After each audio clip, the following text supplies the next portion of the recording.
lalaki, bukod po sa mga pagkain at Coca-Cola, may kasama pa po 5,000 yan. 1, 2, 3, 4, 5,000 pieces! galing po sa Coca-Cola po at Itbulaga. Salamat po sa Coca-Cola. Bossing, salamat po. Wala po ano man natin. Ito pa. Ituloy-tuloy na natin. O, dumra. Sige. Regalo natin mula naman sa Pure Gold! Sari-saring groceries po yan. Groceries! Dilata, pang-ulam, pang-gamit mo sa panluto.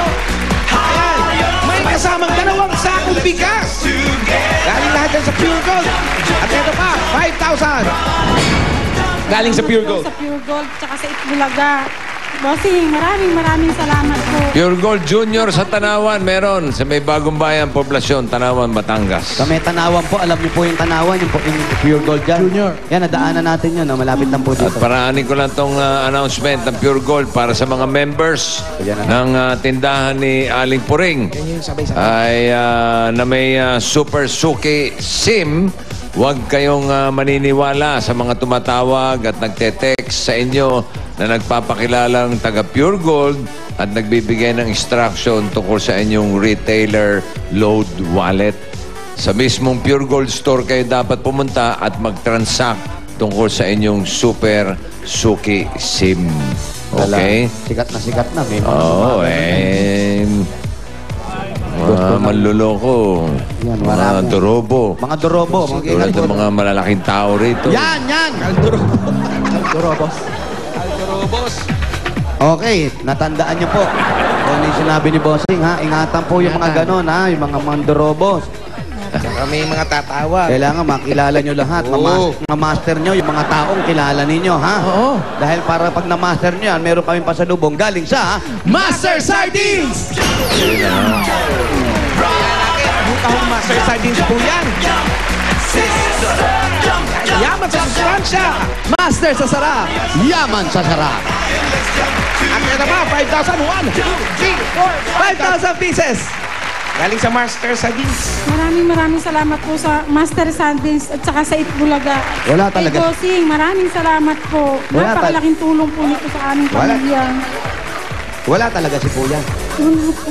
Wala pong picture kayo. Wala po din eh.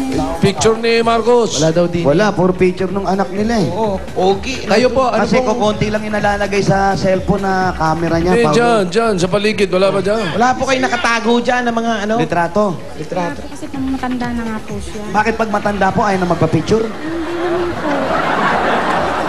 Ito na, paano alam kung- mo, kokonti nga kasi yung mga picture dyan sa phone mo. Eto ate, mag-swap ka na! Yan na! Dahil Mas ang maganda. Nokia C203 Yan na! Touch and Type Dual Ingit SIM na naman si phone. Jimmy, oh. Magka-terno kayo ni Bossy. Dual Meron yan. SIM yan. Yes, dual SIM. May 2 megapixel camera and video recorder. May Bluetooth and may 2 GB memory card. Nokia Yun na nga. C203. Swap SIMs in seconds. Swap SIMs. Maraming salamat po sa Nokia at kay Bossing po.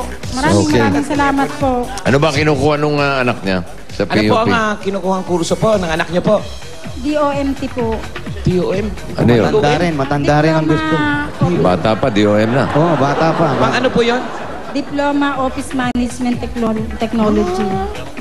Ah, meron na po. Office Sa management. PUP po, pag Ilan- nakapasa ka po. Yun yung panganay? Ang matrikula mo. Eh, Yan- hindi po siya nakapasa. Yan po yung Yun panganay. po ang course na binabagsakan po ng hindi po nakapasa. Yan po yung panganay. Opo. So, ang ginawa ng anak niyo para safe siya. Para kahit hindi nakapasa, pasok siya ron. Oo. Ah. Yung pangalawa, ano? pangalawa ano, po. high school? Second year high school po sa City High. Yun po i-public. Yun, so walang... Ano ba gusto talagang kurso nung panganay? Ano talaga ang kurso ng... Anong gustong kurso? Oh, sige, kaya mo yan. Wala. Anong gusto? Uulitin mo lang, hindi mo pa maulit. Hindi, wala akong kusing... Oo, sige. Oo, Anong gustong kurso Ano? daw? Anong Gusto po sana gustong niya kurso ng... accountancy. Hindi naman po siya nakapasa. Ano raw? Ano pong gusto? Accountancy po. Accountancy, bossing. Accountancy. Gusto naman ang mga grades niya. Ayos naman ho. Yun yung aking, yung aking pangalawa. Yun ang magagandang grades. Yun ang Magagandang aking pangalawa. grades? O, ano na? Yung pangalawang Mataas po ang magagandang grades grade. niya. Opo. Pero yung panganay, Ayos naman ho. Pasa din naman ho. sa tingin nyo ba yung accountancy, kaya niyang pasukin yun kung sakasakali? Eh, nag-exam nga po, hindi nga po nakapasa eh. Yun ang mabigat. Yun po, paano natin? Baksak. Bagsak po. Pero nag-aaral po siya. Sabi ko sa kanya, 3 3 years course po yun. Sabi ko sa kanya, anak, 2 years ka lang kasi pag nakatapos ka kako ng 2 years, pwede ka na mag-apply kasi 18 ka na. Ngayon, Hindi po, bakit di pa natin patapos? tulungan mo yung kapatid mong bata sa iyo at pag nakatapos, saka ka na lang uli magpatuloy. So, Kasi kailangan wala mauna ka yung pa- pangalawa bago siya. Po. Ah, Kasi okay. okay lang ang din naman grades. yun. Okay lang din naman yun, basta mag-aral ng mabuti, kailangan mag-aral at saka at least nag-aaral. Yun ang importante po. Di ba aling bumagsak, basta mag-aral na mag-aral. Pagtagal nyo, kagaya ko, yung teacher namin, naging girlfriend ko na nga. Ha? Sa tagal ko sa Nag-abot eskwela. na pang-abot na kayo. Oo, matagal ko sa eskwela. Naging kayo. Oo. Sa tagal mo sa school. Magkano po yung tuition uli? 7